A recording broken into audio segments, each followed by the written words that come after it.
নমস্কার। আজ কবিগুরু রবীন্দ্রনাথ ঠাকুরকে নিয়ে একটু চর্চা করব। রবীন্দ্রনাথ ঠাকুরের সীমার সার্থকতা এখান থেকে না সংক্ষিপ্ত লেখা আপনাদের সঙ্গে শেয়ার করছি।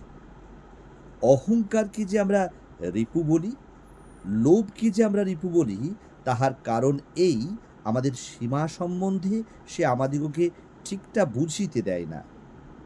সে আমাদের আপনাকে জানার তপস্যায় বাধা দিয়া কেবলই বলিতে থাকে, তুমি যাহা, তুমি তাহার চেয়ে আরও বেশি, অথবা অন্য কিছু। ইহা হইতে পৃথিবীতে যত দুঃখ, যত বিদ্বেষ, যত কাড়াকড়ি হানাহানির সৃষ্টি হইতে থাকে, এমন আর কিছুতেই হয় না। যাহা মিথ্যা, তাহাকেই গায়ের জোরে সত্য করিতে গিয়া পৃথিবীতে যত কিছু অমঙ্গলের উৎপত্তি হয়। নমস্কার, আজ এতটুকুই। ভালো থাকবেন।